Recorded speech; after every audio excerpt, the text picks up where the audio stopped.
Hey guys, it's Paul with SlasherIndex.com. I'm going to do another VHS review. Last time I did Attack the Killer Refrigerator, and I mentioned that I had gotten Swingers Massacre.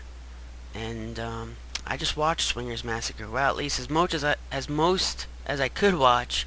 And it certainly isn't as cool as the title or the box art suggests. Now, Swingers Massacre obviously sounds like a slasher film.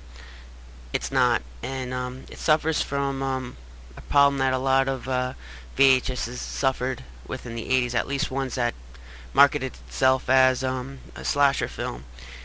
Seemed like what a lot of people were doing in those days is that when the slash film was at its prime in the 80s, well, this came out in 87, so it's starting to dwindle, but it was still popular. Companies started to go into their vaults, and well, maybe not their vaults, but other people's vaults, just trying to find anything remotely similar to a slasher film, something that they can possibly market as a slasher film. They found this little movie and they decided to retitle it Swingers Massacre with some very slasher-esque artwork. Now, a little bit about the VHS itself. Now, can't deny that the artwork looks pretty cool. The VHS isn't that easy to find, but you can find it. It's not super rare. I got it for $9. Let's see, Even Stevens Productions. That's the distributor. I don't know too much about the distributor, but that's it.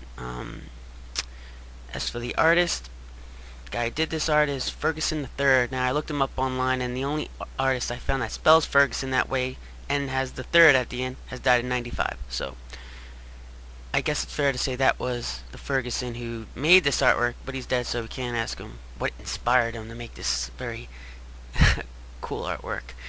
Let's see. Now, out of all this writing on the back of the box, only this is the synopsis of the movie. All this is pretty much all the credits. So that's this movie, and as you can see, it's completely surrounded by the cardboard, which they kind of stopped doing later in the 80s, but they did it, so okay. Another weird thing about this artwork, it looks like the front of the box is kind of faded. I was kind of upset at first. I was like, man, I really don't like faded boxes at all. It really kills the appeal. You can't really display it or anything. But I look on the back, and you know how the back is hardly ever faded because it's always not facing the light when it's on the shelf at a video store. But if you look, the little piece of the front that is on the box is also faded. So the front of the box is not faded by light. It's just poor box slipcase production. I don't know. So that's that.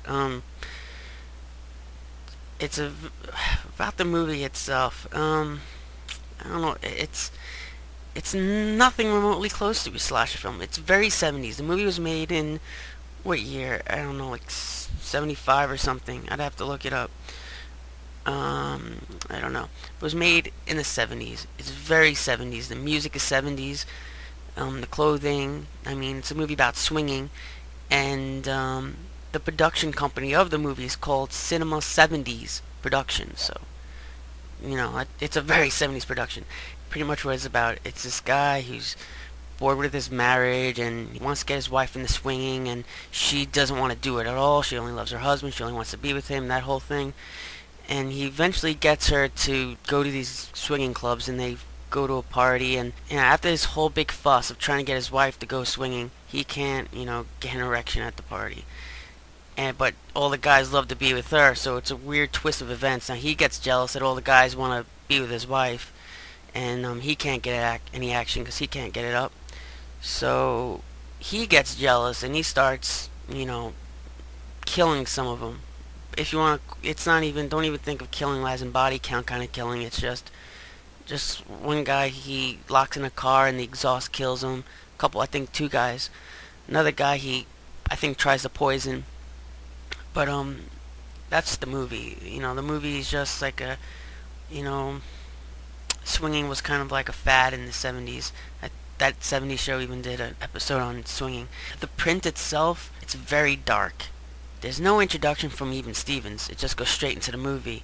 And it's really hard to see what's going on. At some points, it's completely black. The print is dirty. I mean, print wasn't like it was from the 60s. I mean, it was pretty badly beaten. Well, here's an interesting thing. I was watching the movie, Comes right towards the end.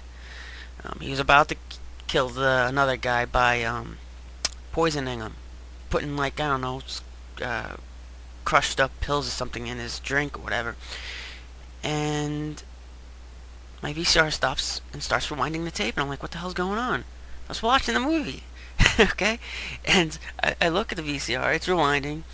I pop it out, I fast forward it, and I start playing it again. It does it again. I take the tape out, and I realize there's no more tape left. The whole movie isn't on the isn't even on the VHS. It just stops at the end. So I couldn't even finish the movie. The last 15 minutes of the movie I didn't even see, so I can't give a full, complete review of the movie itself because I couldn't even watch it all. That's a unique thing about this VHS, is that the whole movie isn't even on it. Maybe it is for other people, but I don't see how it can even fit if they use the same tape stock. So that's Swingers Massacre. I don't know what else more I could say about it. The movie's interesting. Not a horror movie. Don't be fooled by this cool cover. It is... Sometimes you'll see bootlegs of this floating around, DVD transfers of Swingers Massacre with this artwork, which suggests that they probably got that transfer from this VHS. Don't buy that, okay? For a couple reasons. One, the print for this movie is so dark. It's not even... I don't know, you're not even going to enjoy the movie. Besides, it's not a horror movie anyway. Why should you watch it? It's not even really anything interesting. Okay?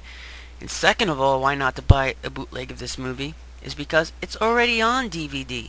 And I'm sure, like an authorized DVD. And I'm sure that the quality is a million times better than the quality on this. And hopefully it's the full movie. Not cut off because the tape ran out of...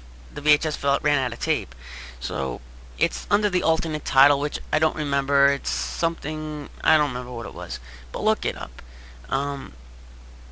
And the actual title, the original title, is probably more appropriate than Swingers Massacre because there is no massacre.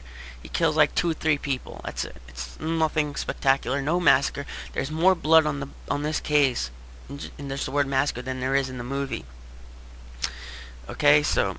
That's Swingers Massacre. It's a cool tape to have because it's pretty rare and it has some pretty cool artwork and it has a really cool name.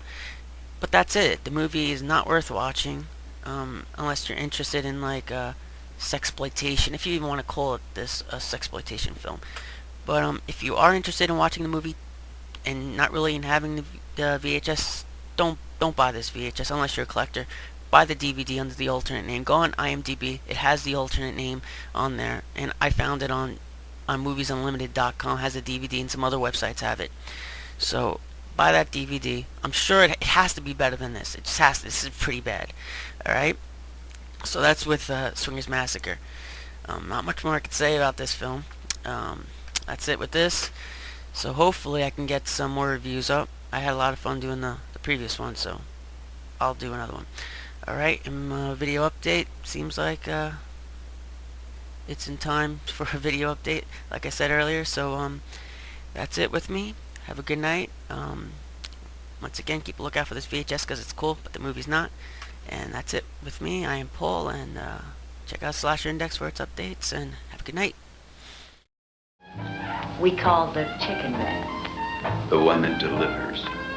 When this kid gets there right, I take the other 2 guys right in the middle. And there we were, bare-ass naked, when this 18-year-old kid comes walking in. What did he do when he saw you? He was frozen stiff. He just looked straight ahead like we weren't even there. Was he cute? Well, kind of. But I handed him a $20 bill, and he shot out the door and didn't even leave us our change. He took the chicken with him, so there we were. No change and no chicken. But later we started to get dressed and leave, and there was this knock on the door. Oh, yeah. It's the manager of the chicken place. He's got our chicken, and he's got the change. And he's got a heart on.